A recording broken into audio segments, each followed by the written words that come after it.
یہ باب ہے باب تحریم الظلم والامر برد المظالم، یعنی ظلم کے حرام ہونے کے بیان میں، اور اگر کسی شخص نے ظلم کیا ہو تو اس کی تلافی کرنے کے بیان میں۔ اتفاق سے یہ سارے ابواب علامہ نووی رحمۃ اللہ علیہ حقوق العباد سے متعلق بار بار قائم فرما رہے ہیں۔ میں نے شروع میں یہ عرض کیا تھا کہ یہ کتاب جو ہم پڑھتے ہیں علامہ نووی رحمۃ اللہ علیہ نے تصوف اور طریقت اور سلوک اور احسان اس کے بیان کے لیے لکھی، لیکن کافی دنوں سے سلسلہ چل رہا ہے اس میں حقوق العباد کے مختلف پہلوؤں کے بیان کا۔ تو بعض لوگوں کے دل میں یہ خیال پیدا ہوتا ہے کہ یہ تو کچھ اور مسئلہ شروع ہو گیا، اس لیے کہ تصوف کا کے ساتھ ذہن میں جو تصور آتا ہے، تصوف اور طریقت و سلوک کے ساتھ وہ آتا ہے ذکر کا، تسبیح کا، اوراد و نوافل کا، اور کچھ مکاشفات مراقبات کا، مجاہدات کا، کرامتوں کا، کشف کا، اور یہاں پہ اس قسم کا کوئی بیان ہی نہیں۔ یہ تو سارا یہ ہے کہ زندگی کس طرح گزارو، دوسروں کے ساتھ کیسے معاملات کرو۔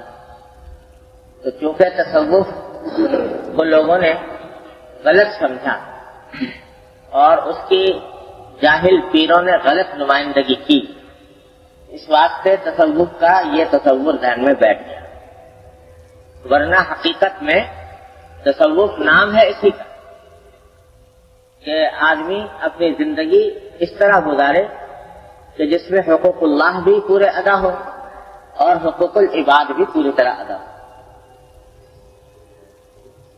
کسی نے کہا ہے کہ تسبیح و سجادہ و دلق نیست، طریقت وجود خدمت خلق نیست، کہ طریقت اور تصوف یہ تسبیح اور مصلے اور گدڑی کا نام نہیں کہ تسبیح اٹھا لی اور قربانی شروع کر دی اور مصلہ بچھایا اور بیٹھ کر پڑھنا شروع کیا اور درویشوں کا تھا حلیہ اختیار کر دیا، یہ تصوف نہیں۔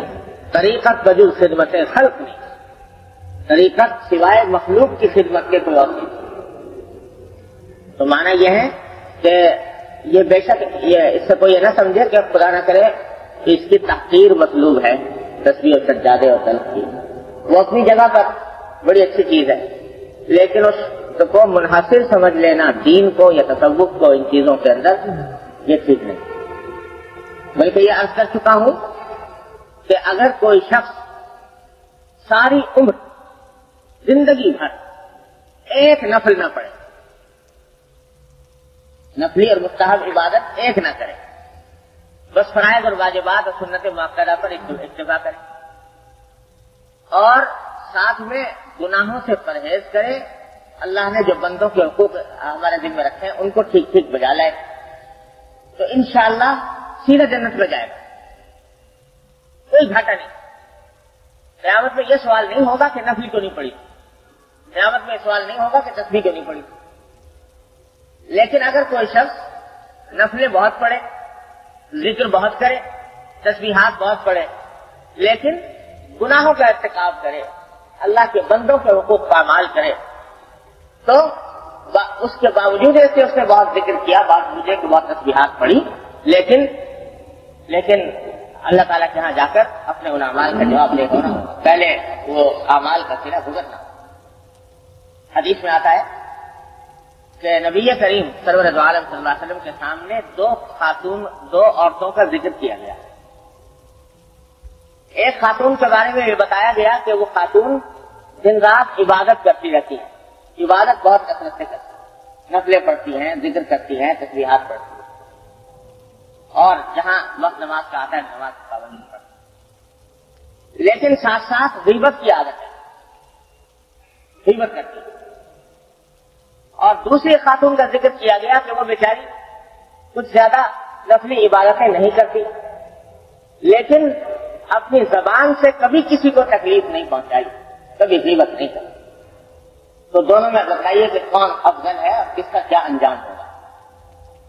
تو نبی کریم سرور دو عالم صلی اللہ علیہ وسلم نے جواب میں فرمایا کہ دوسری عورت جنت میں ہے، پہلی عورت جہنم میں۔ دوسری عورت جس نے باوجود کہ زیادہ عبادتیں نہیں کرتی لیکن حقوق بجا لاتی ہے، حقوق اللہ کے بھی اور اللہ کے بندوں کی، تو وہ جنت میں ہے۔ اور جو عورت عبادتیں بہت کرتی ہے مگر حقوق پامال کرتی ہے، غیبت کرتی ہے، وہ فرمایا وہ جہنم۔ کتنا معاملہ؟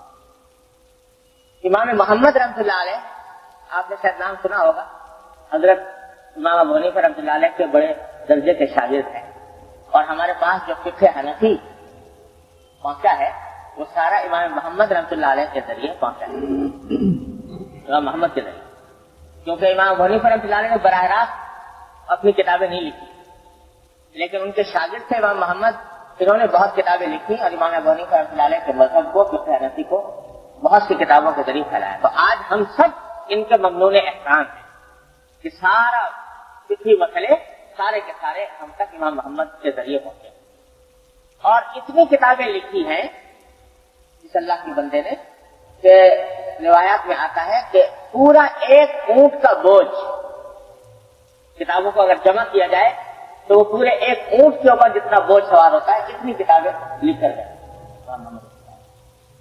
تو ان سے کسی نے پوچھا کہ حضرت آپ نے بہت کتابیں لکھی اور دریا بہا دیے اور کتابوں کے انبار لگا دیے، یہ بتائیے کہ آپ نے کوئی کتاب تصوف پر بھی لکھی؟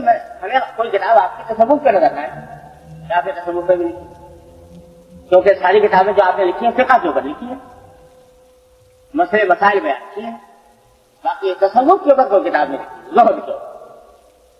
اس زمانے میں تصوف کو زہد کہتے تھے، زہد کے اوپر کوئی کتاب نہیں لکھی۔ تو جواب دیا امام محمد نے کیوں نہیں لکھی؟ میں نے تو 10 کتابیں تصوف پر لکھی ہیں۔ پوچھا کون سی؟ کہا کہ کتاب البیوع، یعنی وہ کتاب جس کے اندر میں نے تجارت کے احکام بیان کیے ہیں کہ کون سی تجارت حلال ہے کون سی حرام ہے، کس طرح بیچنا جائز ہے کس طرح ناجائز ہے، یہ بیع و شراء کے احکام، یہ سارے کی ساری کتابیں تصوفی کی تو ہے۔ تصوف کو خدا نے تم نے کیا سمجھ لیا کہ تصوف جو ہے وہ کوئی مافوق الفطرت چیز ہے اور وہاں سے نازل ہوئی ہے، یہ ساری تصوف کا ہے۔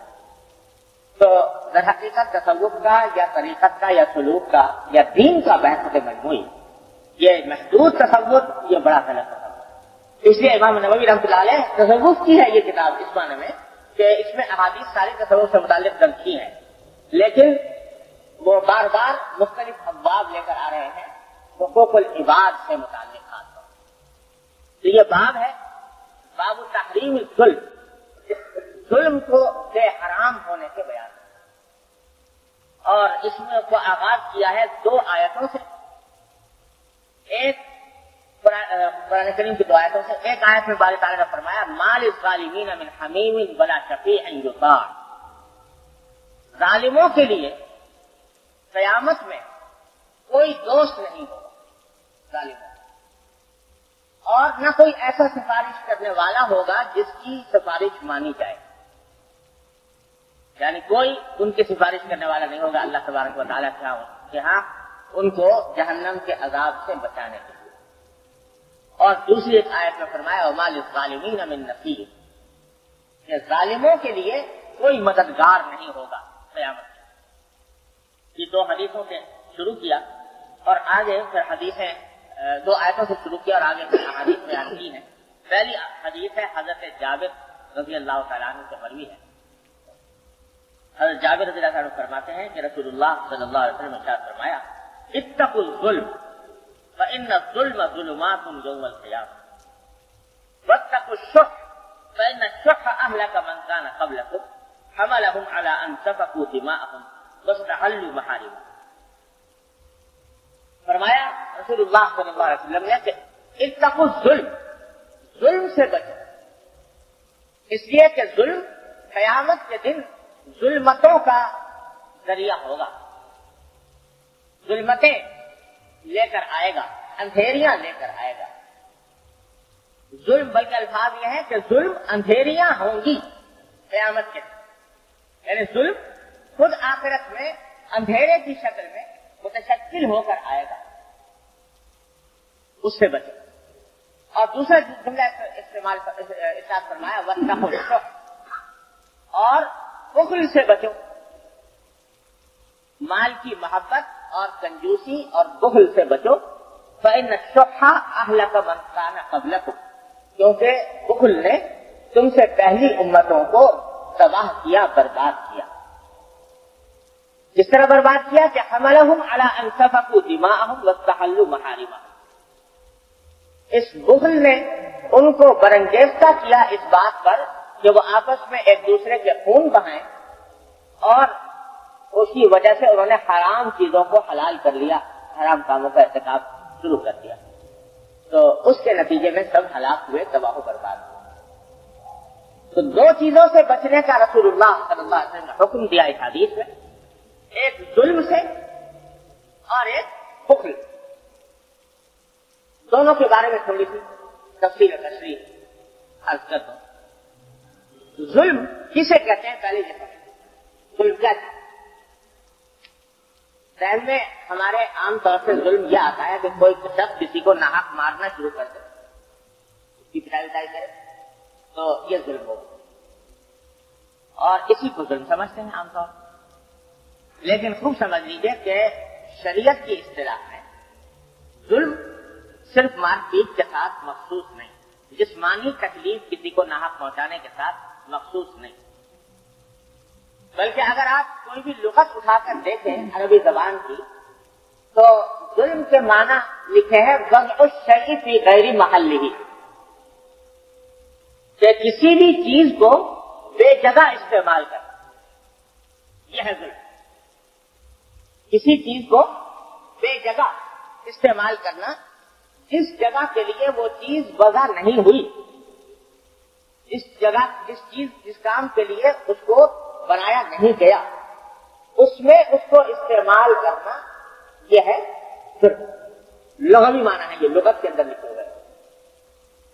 مثلا کوئی شخص ایک جانور کو کسی ایسے کام میں استعمال کرتا ہے جس کے لیے وہ پیدا نہیں ہوا، تو یہ بھی ظلم ہے، یہ بھی ظلم۔ صحیح بخاری میں حدیث آتی ہے کہ ایک مرتبہ نبی کریم سرور دو عالم صلی اللہ علیہ وسلم نے ارشاد فرمایا، صحابہ کرام کی محفل تھی، تو اس میں حضرت صلی اللہ علیہ وسلم نے ذکر فرمایا کہ پچھلی امتوں میں ایک شخص تھا، اس کے پاس ایک گائے تھی، تو اس نے وہ گائے اس کام کے لیے تھی کہ اس سے ہل چلاتا یا اس سے دودھ استعمال کرتا اس کو۔ تو ایک دن اس نے کیا کیا کہ اس گائے کو سواری بنا کر اور اس کے اوپر بیٹھ گیا، جیسے گھوڑے پر بیٹھتے اس طرح بیٹھ کر اس کے اوپر سواری شروع کر دی۔ تو جب وہ اس کے اوپر بیٹھا تو گائے نے کہا کہ ماں خلقت لہذا، میں تو اس کام کے لیے پیدا نہیں کی، جس کام کے لیے تم مجھے استعمال کر رہے ہو اس کام کے لیے میں پیدا نہیں کی گائے۔ صحابہ کرام ساتھ جو موجود تھے ان کے چہروں پر تعجب کے آثار ظاہر ہوئے کہ گائے کیسے بولی، گائے سے تو بول زبان نہیں ہوتی، وہ بول نہیں سکتی، اپنی بات کہہ نہیں سکتی، اس نے کیسے کہہ دیا کہ مجھے اس کام کے لیے پیدا نہیں کیا گیا؟ تو تعجب کے حیرت کے آثار ظاہر ہوئے۔ تو سرکار دو عالم صلی اللہ علیہ وسلم نے محسوس فرمایا کہ صحابہ کرام کو کچھ حیرت ہو رہی ہے کہ گائے کیسی بولی، تو آپ نے فرمایا کہ تمہیں اس بات پر حیرت ہو رہی ہے کہ گائے نے کیسے بات کی، لیکن میں اس کی تصدیق کرتا ہوں اور ابو بکر و عمر اس کی تصدیق کرتے ہیں۔ ابو بکر و عمر رضی اللہ تعالیٰ عنہما اس مجلس سے موجود نہیں تھے، صحابہ کرام اور سارے تھے، لیکن حضرت ابو بکر حضرت عمر موجود نہیں تھے۔ فرمایا کہ میں اس پر ایمان لاتا ہوں، میں اس کی تصدیق کرتا ہوں اور ابو بکر اور عمر اس کی تصدیق کرتے ہیں۔ اس کا آپ اندازہ لگائیے سرکار دو عالم صلی اللہ علیہ وسلم کو حضرت ابو بکر حضرت عمر پر کتنا اعتماد تھا۔ تو اور لوگوں کو تو حیرت ہو رہی ہے، لیکن ابو بکر اور عمر اگر سنیں گے تو وہ حیرت نہیں کریں گے۔ جب میری زبان سے سن لیا کہ ایک مخبر صادق نے خبر دی کہ ایسا ہوا، تو پھر ان کے دل میں کوئی وسوسہ، کوئی شک، کوئی شبہ پیدا نہیں ہوگا. اللہ تعالیٰ نے ان کو ایمان کا وہ مقام عطا کرا.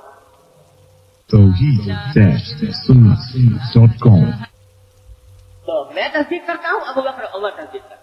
اسی واسطے امام بخاری رحمۃ اللہ علیہ حدیث کو لے کر آئے ہیں حضرت ابو بکر عمر کے مناقب کہ یہ حضرت ابو بکر عمر کی بڑی عظیم شان فضیلت ہے کہ مجلس کے اندر وہ موجود نہیں اور نبی کریم صلی اللہ علیہ وسلم ان کے بارے میں اس بھروسے کے ساتھ فرما رہے ہیں کہ وہ تصدیق کرتے ہیں. یعنی اگر وہ سنیں گے تو ان کو حیرت نہیں ہوگی، اس واسطے کہ رسول اللہ صلی اللہ علیہ وسلم ان کی شان تو یہ تھی اللہ کہ جس وقت نبی کریم صلی اللہ علیہ وسلم معراج پر تشریف لے گئے تو حضرت صدیق اکبر کو پتہ نہیں تھا کہ آپ معراج کی تشریف لے گئے. آپ معراج سے واپس بھی تشریف لے آئے اور کچھ کافروں تک بات پہنچ گئی کہ حضور اقدس صلی اللہ علیہ وسلم رات کے وقت میں یہاں سے سفر، وہ یہ فرما رہے ہیں کہ میں رات کے وقت میں سفر کر کے گیا بیت المقدس اور بیت المقدس سے ساتوں آسمانوں تک. تو لوگوں نے مذاق اڑانا شروع کر دیا حضرت محمود کہ دیکھو کیا ایسی فضول باتیں کر رہے ہیں معاذ اللہ کہ رات کے گھر میں اتنا بڑا سفر طے ہو گیا اور صبح تک آسمانوں تک بھی چلے گئے. تو ان میں سے ایک کافر کی ملاقات ہو گئی صدیق اکبر. صدیق اکبر کو ابھی تک پتا نہیں تھا کہ حضور صلی اللہ علیہ وسلم معراج کو تشریف لے گئے. اس کافر نے کہا کہ میاں تمہارے جس کے اوپر تم ایمان لائے ہو پتہ بھی ہے کیا کیا باتیں کر رہے ہیں. آپ کیا بات کر رہے ہیں؟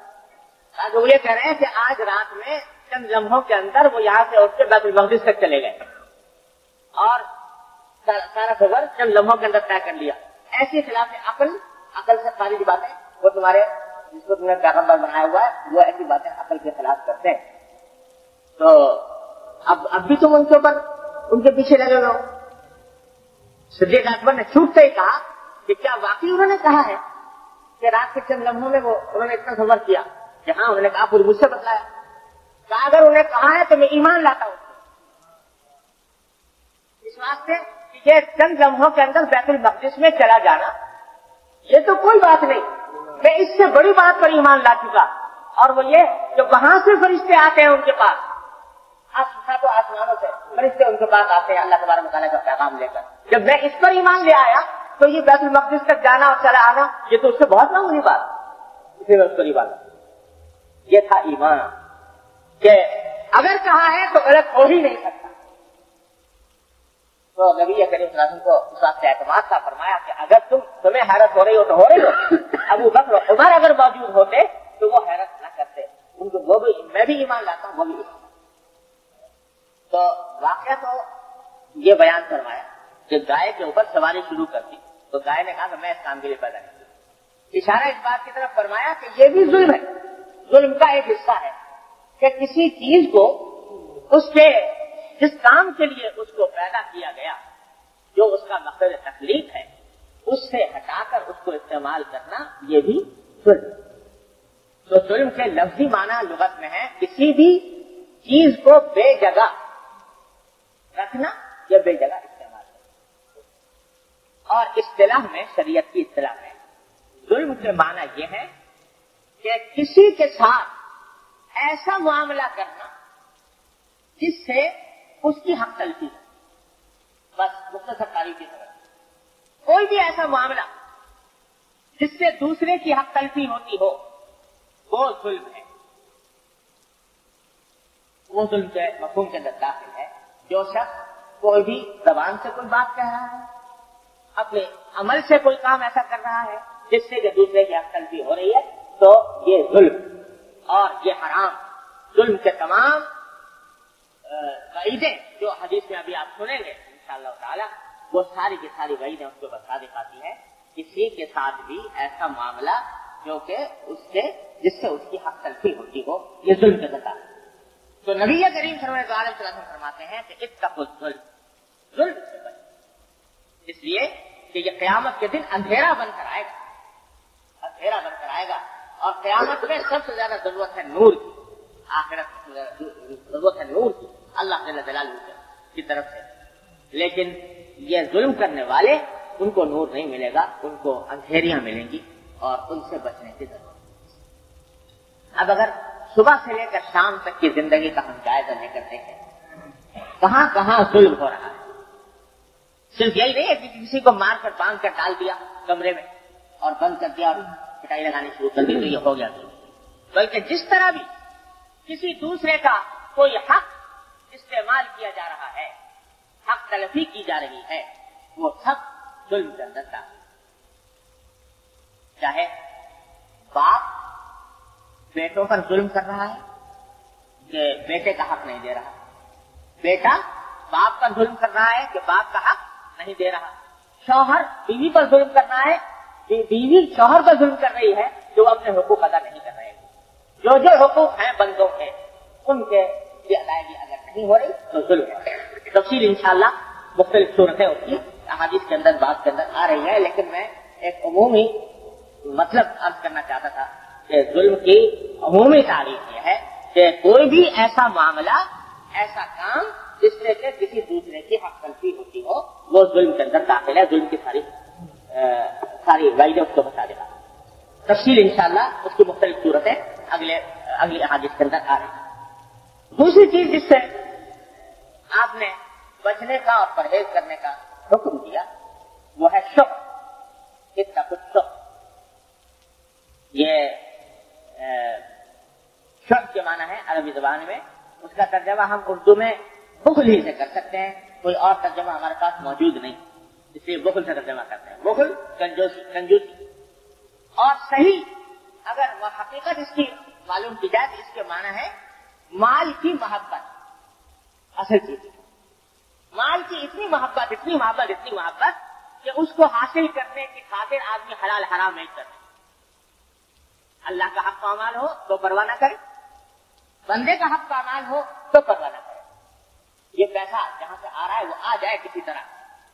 یہ جذبہ جب دل میں پیدا ہو جائے اور پیسہ وہ اگر ہاتھ سے کسی طرح نکل گیا تو بس گویا جان نکل گئی. پیسے کا چلا جانا اور اپنے پاس سے کسی اور کے پاس چلا جانا وہ آدمی کو بہت گرا محسوس ہو، بہت شاق گزرے، اس کا نام ہے حب مال، اس کا نام ہے شوق. مال بذات خود کوئی مضمون چیز نہیں. کسی کو اللہ تعالیٰ نے دیا مال، اللہ تعالیٰ نے دولت عطا فرمائی، اس کی نعمت ہے. قرآن شریف نے اس کو فضل اللہ فرمایا، اللہ کا فضل. قرآن شریف نے اس کو خیر فرمایا، خیر جب خیر سے تعبیر کیا، خیر کے معنی اچھائی. تو اللہ تعالیٰ کی نعمت مل جائے اللہ تبارک و تعالیٰ کی طرف سے جائز طریقے سے، حلال طریقے سے مل گیا تو اللہ تعالیٰ کی نعمت ہے، اللہ تعالیٰ کا فضل ہے، خیر ہے. اس پر شکر ادا کرو، اس کا حق بجا لاؤ اور اس کو اللہ تعالیٰ کی احکام کے مطابق استعمال کرو. لیکن اس کی محبت ایسی محبت کہ بس دل میں گھسی ہوئی ہے، صبح سے لے کر شام تک، شام سے لے کر صبح تک، سوائے مال کی حاصل کرنے کی دھن کے کوئی اور خیال دل میں نہیں آتا. تو یہ ہے شوق، یہ ہے کفر اور یہ ہے حب مال جس سے منع کیا جائے اور جو انسان کو ہلاک کرنے والا. تو بات کیا ہے کہ مال ہو مگر حب مال نہ. مال تو ہو، اللہ تعالیٰ کی نعمت ہے، لیکن مال کی محبت نہ ہو. محبت بھی تھوڑی بہت محبت تو بہرحال انسان کے فطرت میں داخل ہے، کیونکہ انسان کو ضرورت ہے اس کے بغیر گزارا نہیں ہو سکتا. لہٰذا تھوڑی سی محبت تو انسان کے اندر ہونی چاہیے. تھوڑی سی محبت کے معنی یہ ہے کہ جس کے ذریعے انسان اپنے خلاف ظلم سے دفاع کرے. ایسی محبت اگر ہو تو وہ مذموم نہیں، بری نہیں. ورنہ ایک شخص ڈاکو چڑھایا آپ کے اوپر، کوئی چور آ گیا گھر میں، اب اگر بالکل ہی ذرا سا بھی اپنے حقوق کا، اپنے مال کا احساس نہیں ہے تو پھر وہ لے جائے لوٹ کے، کوئی پرواہ نہ کرے انسان، اس کی مدافعت ہی نہ کرے، کوئی دفاع ہی نہ کرے.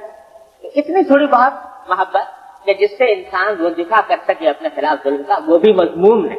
اگرچہ اللہ والے ایسے بھی ہوئے ہیں کہ ان کو اتنی بھی نہیں ہوتی تھی، اس واسطے کہ انہوں نے اپنے آپ کو اتنا مٹا لیا اللہ تبارک و تعالیٰ کی محبت میں کہ دوسری کوئی محبت دل میں داخل ہوتی نہیں کسی طرح.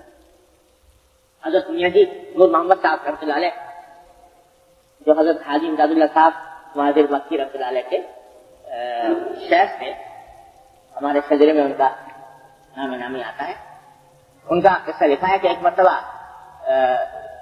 ہر وقت اللہ تعالیٰ کے یاد میں ذکر میں مشتغل رہتے تھے. کوئی آ گیا کہیں سے کوئی تھیلی دے گیا، اس کی اس زمانے میں یہ اشرفیاں چلا کرتی تھی، اشرفیوں کی تھیلی دے گیا. ضرورت پیش آئی کہیں جوتا ووتا خریدنے کی، تو اب کہاں اس میں سے تھیلی میں سے دیکھیں کہ کتنی اشرفیوں کی ضرورت ہے، اس میں چھانٹ کے لے جائیں. سوچا کون اس جگہ پڑے، اشرفیوں کی تھیلی اٹھا کے لے گئے کہ جتنی ضرورت ہوگی لے لے گا دکاندار. اب اس سے جوتا خریدا. اب جوتا خریدنے کے بعد اس نے کہا جی پیسے، تو وہ الٹ دی کہ بھائی جتنا تجھے لینا ہو لے لے. اس نے لے لیا جتنا کچھ لینا تھا اور پھر باقی اس میں تھیلی میں ڈال دی اور یہ اپنا لے کر چلے. اب جو چلے تو پیچھے لگ گیا ایک چور، اس نے دیکھ لیا کہ یہ مولانا صاحب یہ بڑی تھیلی لے جا رہے ہیں تو اچھے شکار ہے. تو اس نے دیکھ لیا تو آگے جو بڑھے تو وہ پیچھے لگ گیا، یہاں تک کہ پیچھے سے جا کے مولانا جا رہے تھے ہاتھ جاتے ہوئے میاں جی تھا، تو اس نے پیچھے سے جا کے وہ تھیلی کھینچی ہاتھ میں. تو میاں جی ہم سے جا رہے تھے تو مڑ کے بھی نہیں دیکھا کہ کون کھینچ کے لے گیا، کہاں گئے، کون اتنی دیر فکر میں پڑے کہ کہاں جا رہی ہے.